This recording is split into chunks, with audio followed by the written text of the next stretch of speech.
hasn't anyone been charged? Well, he hasn't revealed it yet. He hasn't declassified the documents yet. Look, Ed, you should tune into the president's speech tonight before you jump ahead to conclusions. He says also that he hasn't even seen the report. I can't speak to the Sky News investigation respectfully because I have not read it. All I can speak to is what the president has said as I speak on his behalf. Hi, Caroline. Welcome back. And Thank you. I'm assuming the pink is for your baby girl. You know, I didn't think that, but I guess it is now. Thank you. We've talked a little bit about what the president might say tonight, but the other question is, who is running the teleprompter tonight after this report that the other guy is now under investigation for making money off of reading the president's speech? Obviously, I'm aware of the report. The president is too. I spoke with him about it. He believes it's deeply unfortunate and frankly a disgrace. And the individual that was cited in that report is complying with the CFTC but has been put on paid administrative leave. So there will be a teleprompter operator tonight, of course, but it will not be the one, unfortunately, in that story. One more on Iran. The Vice President, J.D. Vance, went on this podcast with Joe Rogan yesterday, talked about Israel, in which he said that there are some people within their system that we know beyond a shadow of a doubt who are manipulating and trying to change American public opinion to keep the war going on indefinitely. Does the president agree with that statement? I think the president would certainly agree that, yes, foreign countries certainly do try to persuade American public opinion. There's no doubt about that. I think it's just a basic fact. Ed. Good to see you, Caroline. Following up on the teleprompter and then one on tonight's speech, what steps is the White House taking to ensure something like that doesn't happen again? Well, the White House has extremely strict ethical guidelines with respect to issues like this, and as I just told you, this individual will no longer be here. He'll be on paid administrative leave. I'm sorry, without pay. The administrative leave is unpaid, to be very clear. That was a decision by the president, so I think that speaks for itself. On the concerns about the election, will the president accept the results of November's elections? Look, Ed, you should tune into the president's speech tonight before you jump ahead to conclusions about what's actually in the speech. Again, I've seen a lot of reporting and misreporting about what the president will say. We hope CBS will take the speech and all Americans should take it. Okay, but I'm not presuming anything. I'm just asking will he accept the results? Caroline, two questions on the Trump account. First, following the birthright citizenship case, is there concern that babies that are born to illegal immigrants here in the United States are not excluded from these accounts? And also, since the $1,000 per child from the Treasury seeds these accounts, can you assuage concerns from those who feel this is wealth redistribution? I would certainly not describe it as that. As you know, this was an incredible private-public partnership. We had incredibly generous Americans, Michael Dell and many others, who contributed to the fund for the Trump accounts. So that money will then be passed along to America's children, which I think is a great thing that all Americans from all political persuasions can agree upon. With respect to your question on birthright citizenship, I think the president has made his view and the White House has made our view on this case quite clear. We're going to continue to move forward to work with Congress, hopefully in the future, to remedy this problem in our country and to ensure that we cannot have this scam continuing where you have foreigners from all around the world traveling to our country to give birth to babies who are then given the greatest privilege on the face of the planet, American citizenship. That's not how our founding fathers intended this country to work or to operate, and the administration is committed to finding solutions to remedy that. Do they have access to the Trump accounts, though? Those are children of those illegal aliens? That's not something I've discussed directly with the president, so I don't want to speak out of turn on that. As you know, Carrie, all American citizen children are able to access the Trump accounts as it stands right now. Sure, go ahead. Thank you very much, Mark Stone from Sky News. Can I switch to Iran, please? Sure. And specifically, the Manab school attack. 120 children dead, 26 of their teachers. A Sky News investigation released today points to all this being a tragic mistake by America, by the US military. So could you explain, please, why the president is repeatedly saying it wasn't America, when he hasn't actually, he says also that he hasn't even seen the report? I can't speak to the Sky News investigation respectfully because I have not read it. All I can speak to is what the president has said as I speak on his behalf, and the investigation continues, and we would defer you to the Department of War for further questions on it. Do you mind following up, if I may? Sure.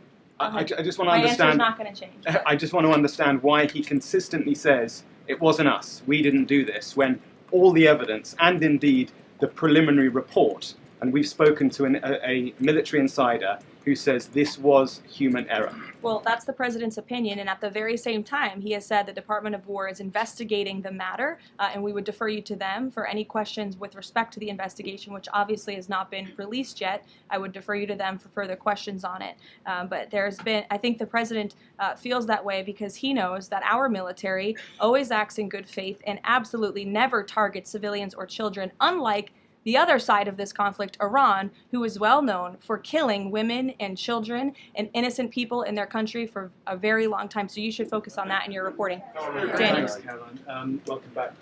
Another World Cup question, much as it pains me. President Trump had some harsh words for Spain at the NATO summit last week about their spending.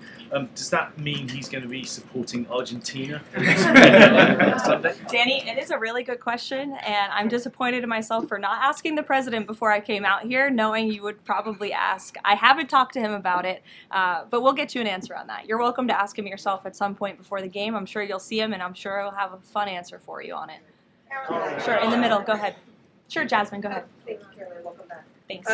Back on the teleprompter issue, Notice reported earlier this year that Kalshi was inaccessible on the Wi-Fi that journalists here at the White House have access to. Are staffers back in the West Wing and other parts of the EOB, et cetera, do they have access to Kalshi and Polymarket on their Wi-Fi? On our work computers? Yeah. Honestly, I've never tried, so I don't know. But I'm happy to go try and get you an answer on that. Another question, Caroline. In the back, Another Reagan. question, Caroline. Sure. I just wonder, are Jasmine, there go other, ahead, and then another Reagan. question. Are there any other White House staffers or people within the administration who are suspected of also placing bets on Kalshi or Polymarket or other things with some of this privileged information? Not to my knowledge, not that I've been made aware of. And as you saw, I think this played out exactly how it should. Kalshi notified the CFTC of suspicious activity. They investigated that, identified the individual, and he will now no longer be working at the White House. So I think that answers all the questions on this matter. Reagan. Thank you, Caroline. I have a question for you on the Save America Act and Sure. Senator Graham, and then a quick question on Iran. Sure. Trump said in one of his final conversations with the late Senator Graham that he was talking about the Save America Act and that he felt like they were in a great position with it. Do you anticipate that the Senate is going to be more aggressive to push the Save America Act in light of the fact that it was so important to Senator Graham so close to his death? Sure. Well, since I haven't had the opportunity, let me just express my sincere condolences to Senator Graham's staff and his family. He was beloved by so many here at the White House, especially the president, and I know that the news of his sudden passing was just tragic to all of us, especially the president, who considered him a dear friend.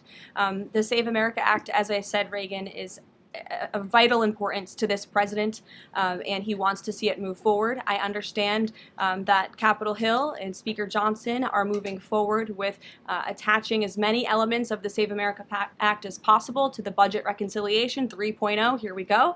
The president is supportive of that process, and he hopes that Republicans will vote for this important piece of legislation.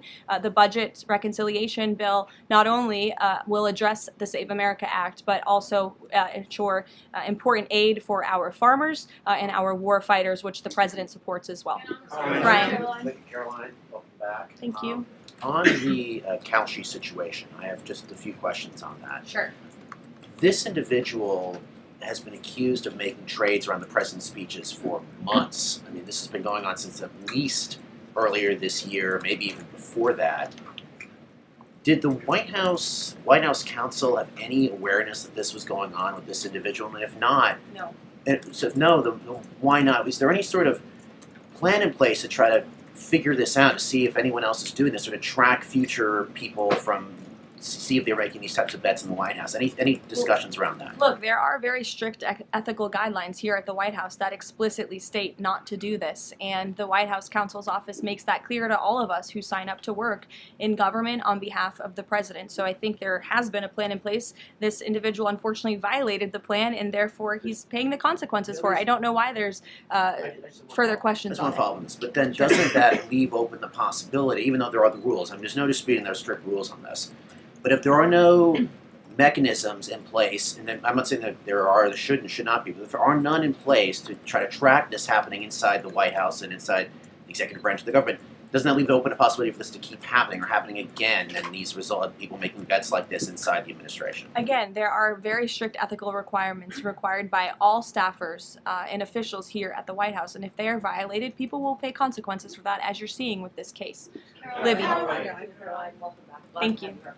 I have a question about Senator McConnell, but first on Iran. President Trump has now greenlit strikes on Iran for nearly every day this week.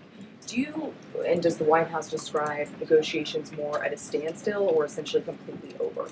Well, I've spoken with the president about this as recently as an hour ago. Iran very much continues to talk to the United States of America and express that they want to make a deal with us because they are suffering devastating blows on behalf of our United States military. The reason, and this is important for the American people to understand, the reason for the recent strikes over the course of the last several days is because Iran violated the Memorandum of Understanding that we struck with them.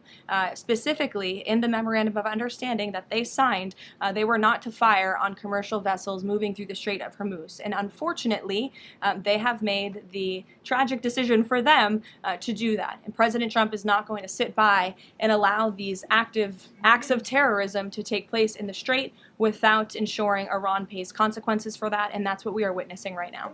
Spoke to him about this within the last hour. I mean, does he essentially seem fed up with these negotiations? And can you explain why the American people should think that a deal with Iran would even be worthwhile at this point, given the fact that they broke it already?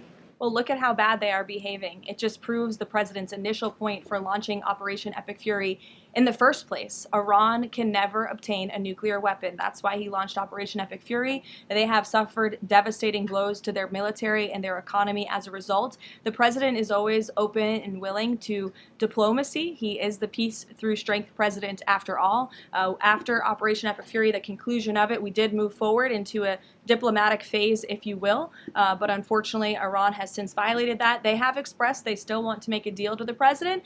We're talking to them, but again, the president is not going to allow them to fire on ships in the Strait without paying a consequence for that. And I think just one more point, I think throughout this entire endeavor, the president has proved not just to Iran, but to the entire world that we can hit Iran anytime, anywhere, any place, and their ability to defend themselves has been essentially wiped out because of this president and Operation Epic Fury in the first place. Sure. Lena, go ahead. Thank you so much. Welcome back. Thank you. Two questions for you. If I can read two comments, one made by President Trump and one made by the Vice President on Iran. President Trump recently said, as far as I'm concerned, it's just a waste of time dealing with them. They're liars. There's something wrong with them. They are cuckoo. They are scum, sick people, vicious, violent people.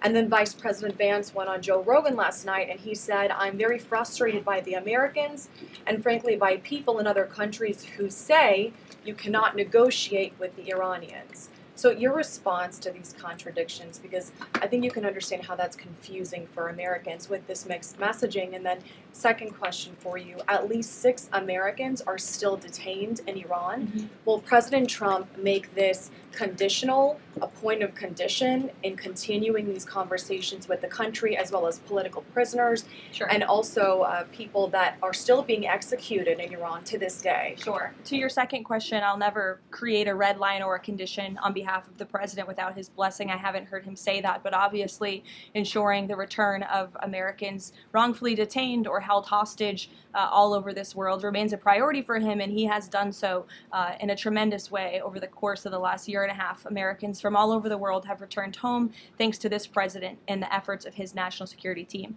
To your first question about the comments between the president and the vice president, respectfully, I do think you're taking comments from different times throughout this conflict and kind of asking me if these are contradictory of each other. I can tell you the president, vice president are on the exact same page about where we are right now in this conflict. And the fact that you do see elements of what's remaining in the Iranian regime that are more willing to make a deal and then other elements who are not so maybe willing to make a deal shows that Operation Epic Fury was incredibly effective because we neutered their ability to communicate with one another, and they are a fragmented system. They are not the once very strong, powerful terrorist state that they were before this operation, which was one of the ultimate goals. So we'll continue to work through the process, and as I said, the president will hold them accountable when they turn their back on the words that they state to the United States, but he is always open to diplomacy at the very same time. Thank you, Caroline. Sure. Regarding the president's speech tonight, he's been in office over 540 days now. If what he says is tonight is backed up by evidence, why hasn't anyone been charged?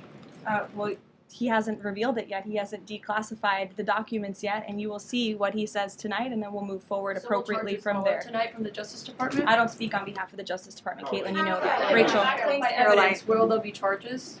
you'll have to ask the Justice Department. I don't charge people. I just speak on behalf of the president. Rachel. Thanks, Caroline. Welcome back. Just a point of clarification really quick. On the staffer who is accused of profiting off of the president's speeches, you said he'll no longer be working here. Is he on administrative leave or is he going to be fired after that's over? He's on unpaid administrative leave right now. Okay. And just to follow up on the president's speech tonight, I mean, we've been talking to a lot of Republicans over on Capitol Hill. They have said that focusing on the economy is the right way to go ahead of the midterm elections. They believe that's what voters care most about. What does the president say to Republicans who think that focusing on the 2020 election, election integrity, all of these issues right now is not the right approach so close to the election? Well, again, you guys have not heard the speech yet, so I would digress with the criticism until you actually hear what the president is going to say and what he's going to say when he addresses the American public. I would also add again that the administration and especially this president are able to walk and chew gum at the same time and tackle a number of issues on a number of different subjects every single day. We see that president do that working around the clock on foreign policy, on domestic policy, all of the time. You all report on it, you have to keep up with it, so I think you can agree with me on that point. And I would also add the president will continue to be traveling all around the country to talk about the economy. We were just in Pennsylvania a couple weeks ago touring a Mack truck facility, which has been greatly strengthened and enriched because of this president's economic policies over the last year and a half, and he loves doing that and he will continue to do so.